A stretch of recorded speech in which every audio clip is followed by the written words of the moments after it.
Hello guys, welcome to my channel. ரேஷனில் வாங்கின அரிசியை வச்சு மொறுன்னு வடகம் எப்படி செய்யலான்னு பார்க்கலாம் வாங்க. வடகம் செய்ய ஒரு படி அரிசியை 4 தண்ணி விட்டு கழுவிட்டு 3 மணி நேரம் ஊற வச்சு எடுத்துக்கலாம். அரிசி நல்லா ஊறினதுக்கப்புறம் அதை கிரைண்டரில் சேர்த்து அரைச்சி எடுத்துக்கலாம்.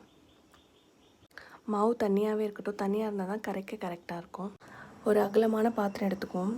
ஸ்டவ் ஆன் பண்ணிக்கிட்டு ஒரு படி அரிசிக்கு 2.5 படி தண்ணி சேர்த்துக்கிறேன். நீங்கள் அரிசிக்கு ஏற்ற மாதிரி தண்ணி சேர்த்துக்கோங்க. அகலமான பாத்திரமாக இருந்தாக்க கிண்டுறதுக்கு ஈஸியாக இருக்கும். தண்ணி ஹீட் ஆகட்டும். காரத்துக்காக ஒரு 12 பச்சை மிளகாவை தண்ணி ஊற்றி அரைச்சி எடுத்துக்கலாம். அரைச்சி எடுத்த பேஸ்ட்டு இந்த ஹீட்டான தண்ணியில் சேர்த்துக்குவோம். இந்த தண்ணி ஒரு கொதி வந்ததுக்கப்புறம் 1.5 ஸ்பூன் ஜீரகம் எடுத்து சேர்த்துக்கிறேன். கல் உப்பு தேவையான அளவு சேர்த்துக்கலாம். இது கொதி நல்லா வரட்டும். இது நல்லா கொதி வரட்டும். நல்லா கொதி வந்ததுக்கப்புறம் நம்ம கரைச்சி வச்ச மாவை கொஞ்சம் கொஞ்சமாக ஊற்றி கலந்துக்கிட்டே சேர்த்துக்கலாம். மாவை நல்லா அடி பிடிக்காமல் கிண்டி விட்டுக்கிட்டே இருக்கணும். மாவு நல்லா கெட்டி பதத்துக்கு வர மாதிரி கிண்டிக்கிட்டே இருக்கணும்.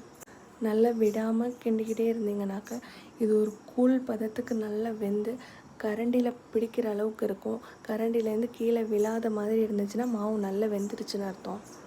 இப்போ நம்ம ஸ்டவ் ஆஃப் பண்ணிக்கலாம். மாவு இப்போ ரெடி ஆகிடுச்சு. இது நல்லா ஆற வச்சு ஆறினதுக்கப்புறம் வேறொரு பாத்திரத்தில் எல்லாத்தையும் மாற்றி எடுத்துக்குவோம். இப்போ மாவை உரலில் சேர்த்துட்டு நமக்கு எந்த மாதிரி தேவையோ அந்த மாதிரி ஷேப்பில் பிழிஞ்சு எடுத்துக்கலாம்.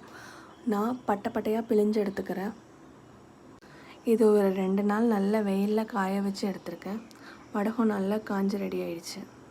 இந்த வடகம் 1 வருஷம் ஆனாலும் கெட்டு போகாமல் அப்படியே இருக்கும். அவ்வளோதான். இதை பொரித்து எடுத்தோன்னா மொறுன்னு வடகம் ரெடி ஆகிடுச்சு.